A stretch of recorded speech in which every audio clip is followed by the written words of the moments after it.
quero invocar uma perspectiva filosófica é na República de Platão, quando Trasímaco se nega ao diálogo, se nega ao debate, Sócrates fala, não fuja, Trasímaco, volte, porque o que estamos discutindo agora não se trata de hoje. Se trata de um diálogo que discute valores que serão atribuídos ao amanhã. É disso que se trata essa corte popular, é disso que se trata do tribunal do júri. Não se trata de hoje, não se trata de um crime onde morreu a Tatiane de ontem. Se trata dos valores que ficarão como legado para amanhã. Se trata das vós populis construindo uma lei. Uma lei que é maior do que os interesses de um Congresso Nacional, de uma classe dominante que cria legislações que muitas vezes subverte e não constrói boas nações. Dos julgados pouco receptivos pela comunidade de um Supremo Tribunal Federal, que teme legislar contra a vontade popular. Não, não, não. Essa corte de leigos, essa corte de juízes do povo, ela é grande e ela é efervescente, porque ela distribui os valores que estão no âmago de cada um de vocês. E é concernente. E é concernente aos valores da comunidade que eu desejo dialogar com vocês. E eu não preciso de 1h30 para conduzi-los à percepção de que o ato praticado pelo réu, pelo Paulo, foi totalmente reprovável. Para 7 jurados, eu vou entregar 7 provas. E só tem uma pergunta. Quantas pessoas mais precisam morrer nessa circunstância para a gente falar para a sociedade que isso é reprovável? Quantas pessoas mais? Essa é a única pergunta. É a sua filha? É o seu irmão? Vai ser a sua mãe num veículo automotor? Dani, você poderia explorar o passado do Paulo, que tem assalto à mão armada, lesão corporal, agressão a diversas... Não, eu não vou fazer isso, porque o doutor sabe que não é da minha índole moral. Eu não vou ficar explorando aqui o antecedente dele. Eu quero falar sobre o crime. O crime guarda uma única dinâmica. Embriagado, drogado, inalando noló, em alta velocidade. Então, para 7 jurados, eu guardo para vocês 7 provas. Dani, primeiro, alguém machucou? Eu entrego para você, você é a guardiã da primeira prova. Esses são os laudos de lesão corporal.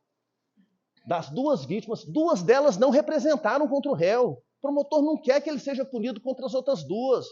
As 2 falaram, olha, machuquei pouquinho, eu não quero representar contra o réu. Então, aqui tem 2 meninas que machucaram, que desejam ver a voz da justiça que a senhora representa. E uma delas que morreu, esmagada embaixo do carro. Enquanto ela estava esmagada embaixo do carro, o Paulo recolhia as latinhas de cerveja. O Paulo, em vez de ligar para o guincho, em vez de ligar para o SAMU, ligou para o guincho. Aqui eu trago para você o depoimento da Nájila. Conduzir o veículo já sob efeito de substância alcoólica. Ele tinha bebido álcool. Então, o fato dele falar que não bebeu é um escárnio à inteligência de vocês. Você vai ver que todas as testemunhas, você é guardião dessa segunda prova. Para 7 jurados, 7 provas. Para a senhora eu dou uma missão importante. Aqui você vai compreender que os policiais chegaram em oficina, onde ele teve na oficina pedindo para o carro ser arrumado com urgência. Sabe o que o cara falou para ele? Eu não vou pegar esse carro. Essa foi a razão dele ter sido preso. Ele não só tentou, não deixou o carro para a perícia, recolheu, ele defraudou a zona do crime. Ele queria consertar o carro, porque consertando o carro, a perícia não conseguia ver o carro. Pelas marcas do capotamento no carro, a perícia consegue falar a velocidade. Como que ele podia fazer para a polícia não descobrir que ele estava em alta velocidade? Era só consertar o carro. Então ele foge. Só que a primeira oficina que ele vai aqui, ó, não vou receber o seu carro. Essa prova é da senhora, tá? Agora olha que importante essa prova para você. Essa fraude processual, tentar recolher as latas de cerveja, tirar o carro do local. Quem que tem uma vítima? E não morreu. 4 estão feridas.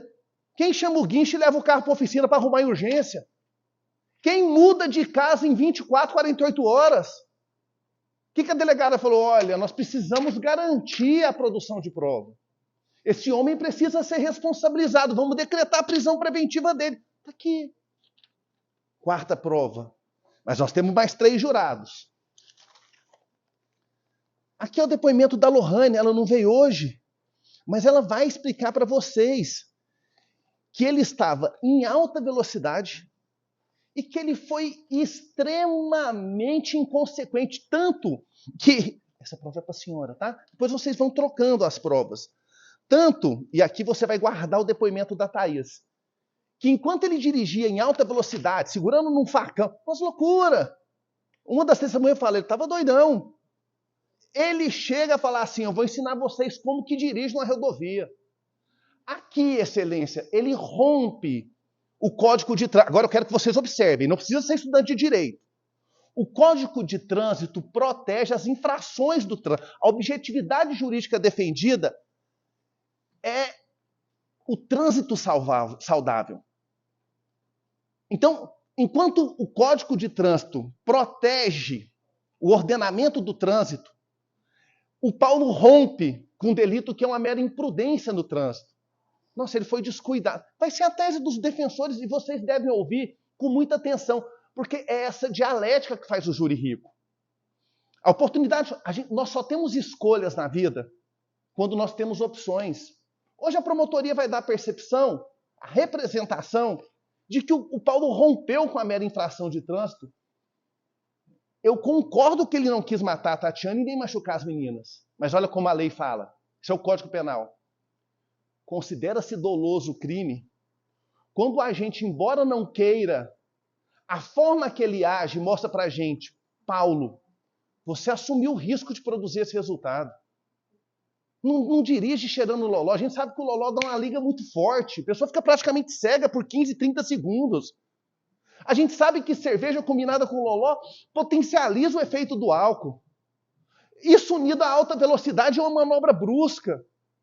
E depois a forma que ele se portou depois do crime. Paulo, o conjunto, a ópera de tudo. Você assumiu o risco de produzir o resultado. Esse é o depoimento, olha aqui, ó, que o Paulo virou o carro em alta velocidade e acelerou jogando o carro que capotou no barranco. Esse é o conjunto da obra e o senhor é portador da sexta prova.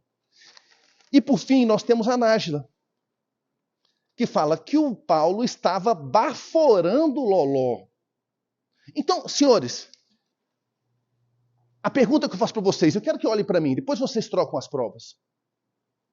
Quantos mais crimes dessa natureza é preciso para a comunidade falar que basta? Camila, apaga a luz aqui.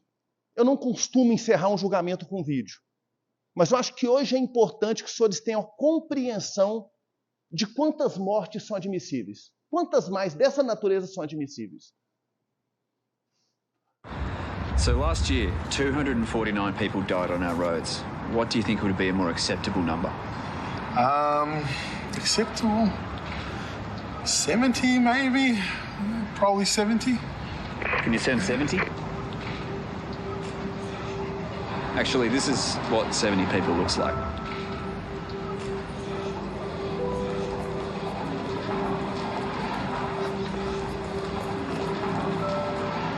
It's my family. So now, what do you think would be a more acceptable number? 0. 0.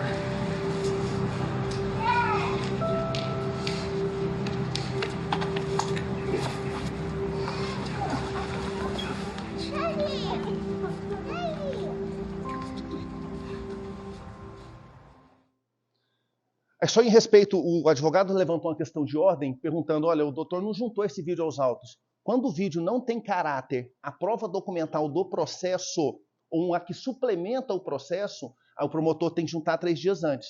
Quando o vídeo é aleatório, uma capa de revista, é um vídeo que estava no YouTube, esse vídeo não é concernente a uma prova suplementar ao processo, mas sim é de caráter lúdico, ilustrativo, para que vocês possam compreender. É um vídeo do Reino Unido. Uma empresa de televisão para no emprego do cara, desce ele do serviço, só que pegou familiares dele, mais de 100 familiares dele. Perguntou, quantas mortes no trânsito, por acidente de trânsito, são admissíveis? Ele fala, por ano, umas 70. No final da rua, eles colocaram 70 familiares dele para vir caminhando, mas quem estava na frente era a filhinha dele e a esposa. Quando chega a filha e a esposa, pergunta para ele, como mesmo? Quantas mortes são admissíveis? Ele, em lágrima, fala: nenhuma. O que eu estou dizendo para vocês, e eu remonto a Sócrates conclamando o Trasímaco, esse julgamento não trata de hoje. Esse julgamento não trata meramente do Paulo. Trata dos valores que nós vamos edificar para amanhã. E o amanhã não permite mais um delito dessa natureza. O amanhã simplesmente não permite. Devo ter falado por 8 minutos? Encerro minha oração e agradeço Vossa Excelência. Você não conseguiu nem cronometrar, Excelência? É sinal que a nossa relação foi uma relação alegre porque o tempo voou. Tá? Quando a gente vivencia algum momento que ele é produtivo, que ele nos envolve, que ele nos faz compreender um fato, esse tempo voa. E o tempo voou para mim também nessa conexão com os senhores. Sempre vou respeitar muito a representação de vocês. Eu sempre respeito muito a representação da defesa. Vou repetir. Sem um aspecto dialético, sem duas versões, o jurado não tinha escolha. E é por isso que nós vamos escutar a defesa aí com toda atenção. Obrigado, senhores, e a defesa tem a palavra.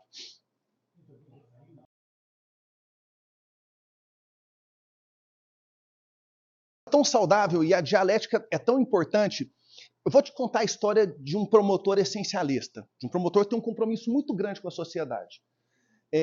Número 1, queria dizer para vocês que o meu compromisso com essa comarca aqui, ele transcende tanto a esfera da minha atribuição como promotor, que eu tenho um projeto que vai estar sendo apresentado agora para a Corregedoria do Ministério Público, chama Filosofar para quê? Filosofar por quê?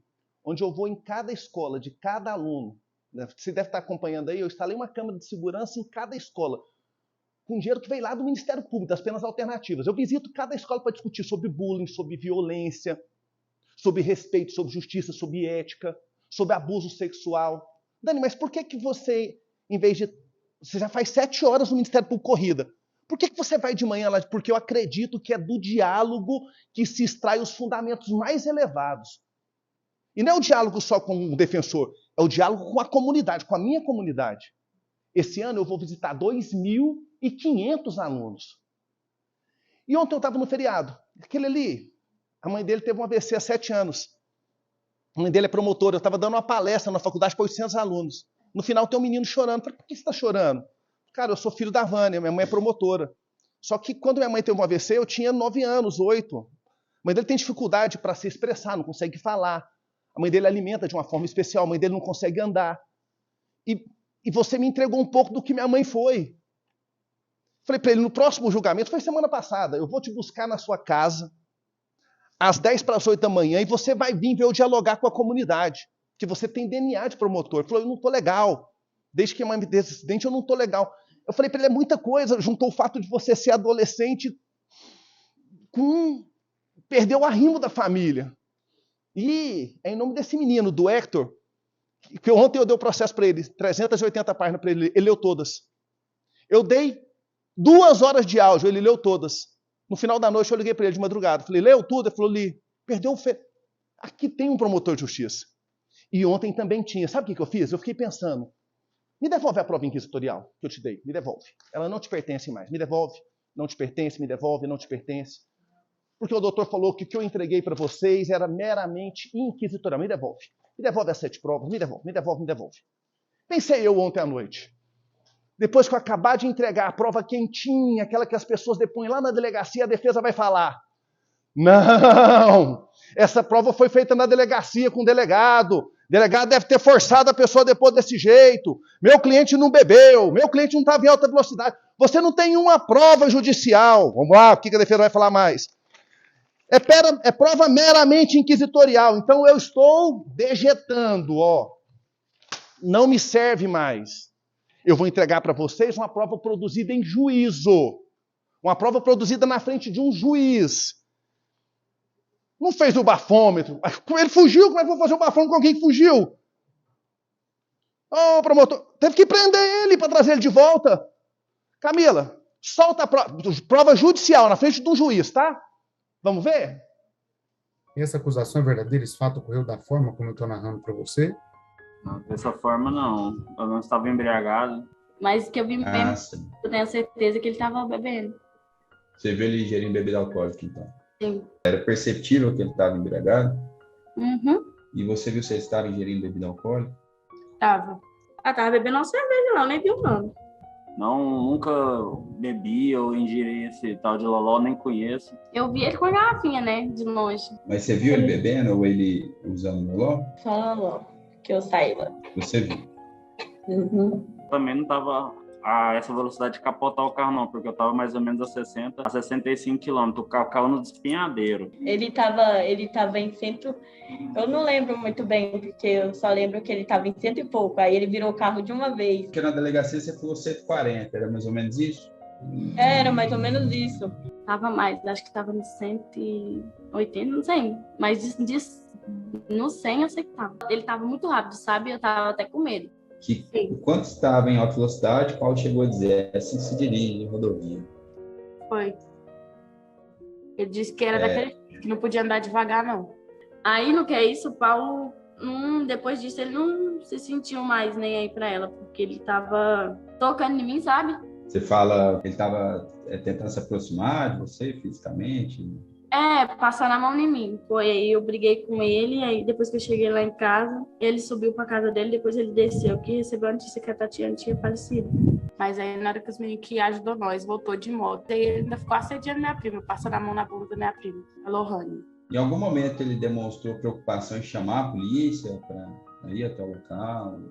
Não, ele estava com medo que a polícia fosse e prendesse o carro dele. Ele não queria que a polícia visse que tinha bebida dentro do carro. Tá aí, doutor, tá a sua prova judicial. Quando o promotor pega o feriado de quarta-feira para fazer essa edição de 2 horas de vídeo, demorei 4 horas. O meu feriado é da minha comunidade. O meu feriado é para elevar o diálogo. A senhora está com sua prova judicial. O senhor tem sua prova judicial. E eu vou te falar, o Paulo tem que rever o seu cunho ético. O Paulo tem que rever seu trilho moral. A mulher dele, a mãe da filha dele, estava debaixo de um carro e ele recorrendo na latinha, preocupado com um guincho para tirar o carro da zona do crime. Fraude processual.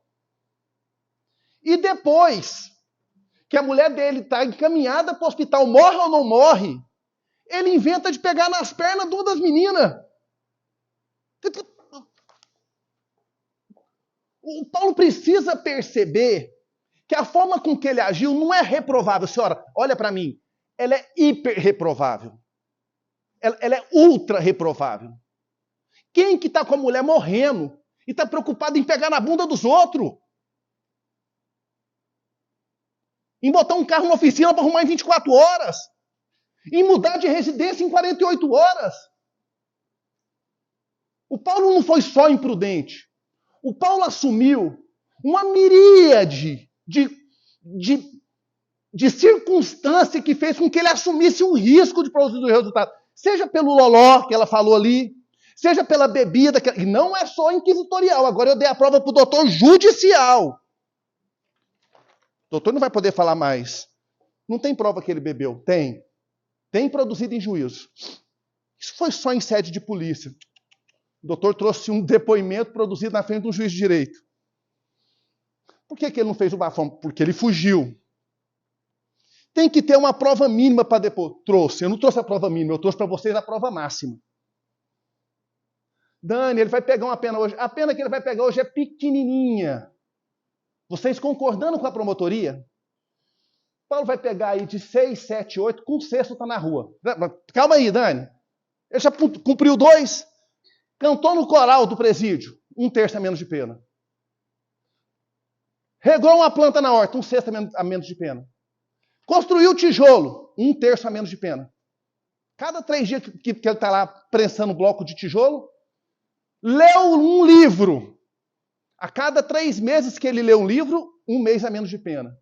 Nós estamos com compromissos frouxos.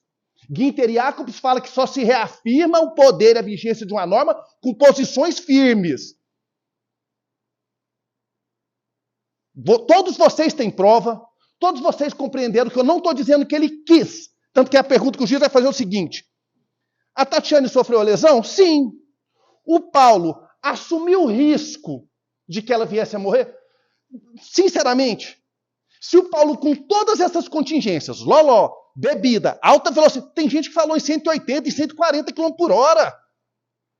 Além de estar dirigindo a BR falando assim, vocês vão aprender como dirige, freando bruscamente. Na expressão de outras testemunhas, estava doidão. Se ele, com tudo isso, não assumiu o risco de matar... Aí o doutor falou, olha, último argumento, doutor. Nós estamos falando aqui de crimes poucos gravosos. Essa menina que veio aqui, ela só ralou o braço. Nós estamos falando do homicídio. Não parece que eu e o doutor estamos no mesmo processo. Estamos falando da Tatiana, ela morreu. Depois vai ser perguntado. Olha, a vítima, a Lohane machucou, eu entreguei o laudo para a senhora. Você estava com o laudo de constatação que a Lohane machucou. E o juiz vai perguntar, o Paulo, assim agindo, assumiu o risco de ter machucado a Lohane? A mesma lógica da Tatiane. O Paulo fraudou o local do crime, defraudou e fraudou. E, por fim, o doutor vai perguntar para vocês, o júri absolve o réu? Poxa, eu vejo Sócrates gritando Trasímaco, não fuja Trasímaco, não fuja conselho de sentença. O que nós estamos tratando aqui é das regras que valem para amanhã. É essa regra que o senhor quer que valha para amanhã? Cheira loló, bebe, dirige em alta velocidade, abro aspas, loucão, que o tribunal do júri vai falar, foi uma mera imprudência. Imprudência é o pai que numa pista molhada não viu que o pneu do carro estava careca. A pergunta é, o réu assumiu o risco? Eu não estou falando que ele quis. A pergunta que o juiz vai fazer é, ele assumiu o risco? Sim, senhores. Me desculpe ter retornado. Retornei por força da necessidade de entregar uma prova judicial. Promotor, e como é que você preparou esse vídeo? Eu sabia. Eu fiz o dever de casa e eu sabia. Lembre-se, não se trata do julgamento de hoje. Se trata das normas que vão falar para mim. Vocês vão estar gritando aos 7 ventos de Bela Vista, dirigir nessa circunstância, você está assumindo o risco de produzir resultado. Você está assumindo o risco de matar alguém, como de fato matou. Dani, a pena dele é alta? Vou repetir para vocês. Com a sentença de hoje, o Paulo quase de imediato vai para o sistema semiaberto. Vai trabalhar de noite, se quiser ajudar o filho, vai ter condição. Vai trabalhar de dia e recolher só à noite, que é como se cumpre o semiaberto aqui em Bela Vista. O que eu estou dizendo para vocês é que eu não estou pedindo aqui 20 anos de cadeia. Estou pedindo só para que eles saibam a forma com que você conduziu o seu veículo, a forma com que você se comportou, você assumiu o risco de produzir um resultado. Não me parece algo extremo, não me parece um pedido de uma pena exacerbada, mas é uma posição firme de que esse tipo de conduta nós não admitimos. Não fuja, Trasímaco.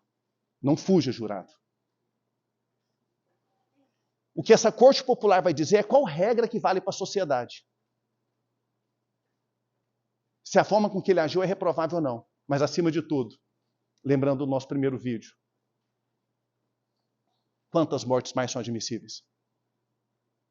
Quantas mortes mais? E nunca, tá? Eu nunca sentei num assento do Ministério Público, eu nunca promovi acusação, eu promovo justiça. Para acusar alguém por causa de detrimento de raça, cor, etnia, de preferência sexual, religiosa, política. Ele está aqui sentado, hoje ele está sendo convidado para ceiar num banquete de consequências. Consequências que ele plantou. Obrigado, Excelência.